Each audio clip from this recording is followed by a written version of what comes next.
Kok bisa coba mereka yang nanam dan kita semua terima berasnya itu? Wah, pulen nih berasnya. Wah, enak berasnya. Lo yang nanam pernah bisa nabung tidak? Kita belum bicara kesejahteraan, kita bicara nabung saja. Sampai dengan sekarang para petani kita kebanyakan tekor. Betul? Dan saya ingin garis bawahi, pemilik kekuasaan di republik ini adalah rakyat. Jadi ini tidak sedang. Semuanya alhamdulillah, saya senang sekali bisa kembali ke Kabupaten Malang ini. Sudah lama belum kembali ke Malang dan sekarang alhamdulillah bisa sampai lagi di Malang. Terima kasih. Kalau kita mau adil, jangan menutupi yang lain. Monggo Pak, lenggah mawon. Oh, lenggah mawon Pak. Supados mboten nutupi ibu-ibu ingkang ten wingking. Ini saya cerita sedikit boleh ya? Dengerin tapi ceritanya ya. Gini, kalau pas ada acara itu, ada acara tuh, itu sering seperti tadi, ada yang mau selfie, betul ya? Pak Anies selfie, oh, rame rebutan selfie, terus selfie-selfian, terus selfie sesudah selfie-selfian agak ramai lama itu, nanti terus ada yang bilang gini, wes sudah, Pak Anies capek. Saya perhatikan yang bilang yang udah selesai selfie. Iya. Lah sing urung ento ya pengen selfie toh. Nah, terus langsung sing wis ento wis doyah ya udah cukup ya gitu. Lah iya yang sudah bilang sudah cukup. Terus dibilangin Pak Anies capek. Sopo rene aku capek. Oh saya juga nggak capek kok gitu loh. Iya. Nah itu kadang-kadang kita ini lupa. Kalau yang namanya keadilan itu harus memberikan kesempatan setara kepada semuanya. Betul? Ya, dari mulai urusan yang sederhana, foto bareng. Lo foto bareng, mau sama-sama datang ke majelis ya toh, sama-sama pengen foto, mosok dia halangi, betul nggak? Nah, banyak dari kita udah dapat jabatan, udah dapat posisi, lupa sama yang belum dapat jabatan, dapat posisi. Betul nggak? Terus udah ya cukup aja dengan wes entok kok. Ayah cukup, aku udah entok ya. Nah ini yang harus kita ubah. Sama kalau pas berdiri pengen dekat gak apa-apa, asal jangan menghalangi yang. Nah ini pun saya nih Pak, buatan ngalingi saya ini. Jadi Bapak sekalian, bicara adil itu bukan cuma yang rumit-rumit di atas. Adil itu dari itu yang ingin dikembalikan di republik ini, itu yang ingin dinomorsatukan di republik ini. Mengembalikan agar keadilan itu bukan cuma bahasa yang diucapkan saat upacara, betul nggak? Loh, pas upacara semua bilang keadilan sosial bagi seluruh rakyat Indonesia. Apal pak, dah apal, terlaksana? Sudah terlaksana? Sudah terlaksana? Nah itu yang pengen kita ikhtiarkan. Jadi kalau ditanya apa perubahannya, membuat semuanya menjadi berkeadilan. Betul ya? Nih contoh. Kita semua ini kalau sudah pagi, siang, sore, malam pasti makan, alhamdulillah dapat nasi. Betul enggak? Bukan nasi. Itu pas lihat nasi itu, siapa yang nanam nasinya Bapak Ibu? Petani. Itu petaninya nanam nasinya, dirabuk, dirawat, sampai akhirnya panen. Itu semua dikerjakan oleh petani. Pertanyaannya, yang menanam padi, yang merawat, yang sampai panen sudah puluhan tahun, bisakah mereka menabung? Tabungan aja tidak punya. Tabungan nih. Kok bisa coba mereka yang nanam dan kita semua terima berasnya itu? Wah, pulen nih berasnya. Wah, enak berasnya. Lo yang nanam pernah bisa nabung tidak? Kita belum bicara kesejahteraan, kita bicara nabung saja. Sampai dengan sekarang para petani kita kebanyakan tekor. Betul?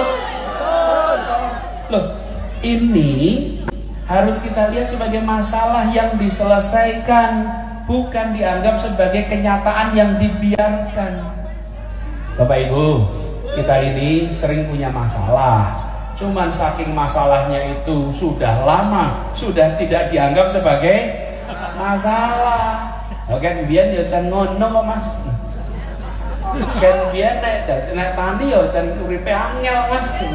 Tani kok nabung, tani kok sugih. Loh, itu karena sudah berpuluh tahun jadinya dianggap bukan. Ini bukan kekeliruan presiden, bukan kekeliruan menteri. Ini adalah problem turun-temurun yang harus kita selesaikan. Iya. Jadi kalau ngomong gini itu bukan menyalahkan satu orang, dua orang, bukan. Ini salah kita semua sebagai bangsa. Melihat petani dengan semua masalahnya dianggap semata-mata sebagai wong pasrah Mas. Nerimo ing pandum. Lu gimana? Kita kok melihat ini sebenarnya harus kita bereskan. Bapak Ibu, nih ada rumah nih, rumahnya itu semrawut, kotor, banyak sisa-sisa dibuang sana sini. Cuman karena orang di dalam rumah itu tidak merasa kebersihan itu penting, jadi tidak pernah dibersihkan. Lama-lama sampah dianggap bukan masalah. Oh, udah biasa banyak sampah. Dan dilalah tamu datang. Pas tamu datang masuk rumah, wih sampah ini dindi. Terus tanya, Pak ini ono sampah. Tuan rumahnya tersinggung, dibilang ada sampah. Loh nggak usah tersinggung, panjenengan niku udah terbiasa hidup dengan masalah. Lah pas ada tamu datang bilang, niki masalah loh, yuk resik-resik, malah tersinggung. Jangan tersinggung dong, yuk kita bereskan sama-sama. Jadi kalau sekarang pemerintah dengar ini nggak usah tersinggung. Ini adalah masalah sama-sama. Cuman sudah terlanjur masalah ini menaun. Laras boten? Sudah menaun, karena menaun tidak dianggap masalah. Nah, kenapa?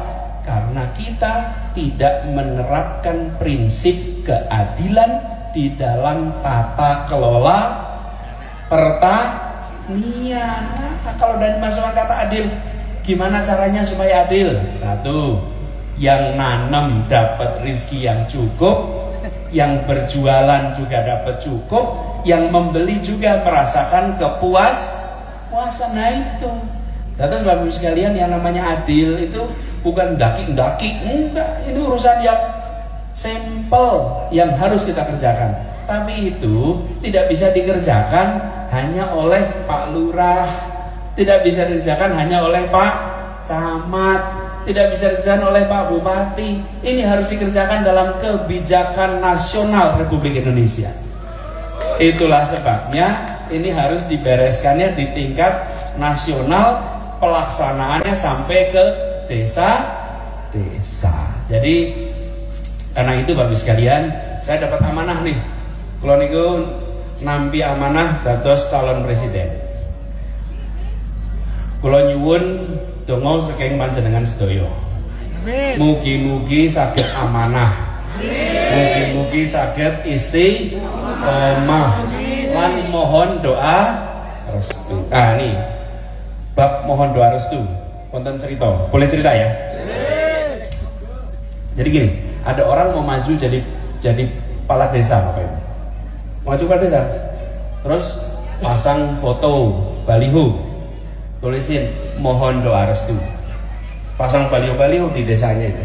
Terus ngomong sama tetangga-tangganya, mohon doa restu nggih, mohon doa restu. Wah, semua ngasih doa restu. Terus pas pemilihan pilkades kalah. Wah, kok iso ya kalah? Semuanya mau ngasih doa restu kok kalah. Jadi didatangi tetangga-tangganya. Piye toh mbiyen ngomongnya orang doa restu, dukung kok malah kalah. Oh, tulisan mohon doa restu maju pilkades toh. Diarani arep kawin. Tegaskan bagus sekalian, kula niki mboten badhe kawin melih, mboten. Nggih, kula niki maju pilpres mohon doa, jangan sampai keliru nanti doanya. Ya, doanya supaya bisa menjalankan amanah. Apalagi dipilih, dicoblos, adil.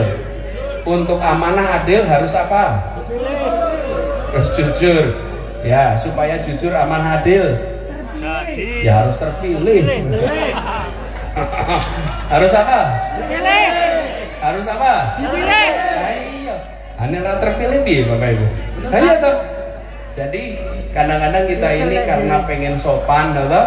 Jadi ngomongnya lebih halus. Nah, jadi Bapak Ibu titip doakan kami menjalankan amanat ini dengan baik. Nggih.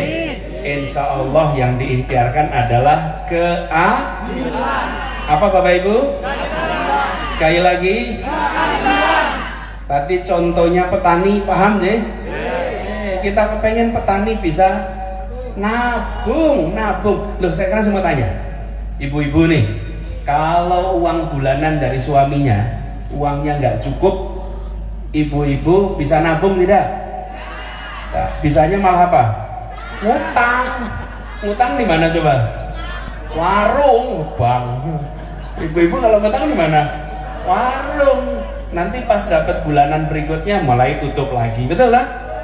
Jadi para petani itu gimana? Ya ngutang ke warung, ngutang bayar rabu, betul nggak? Ngutang sewa pompa, ya nggak?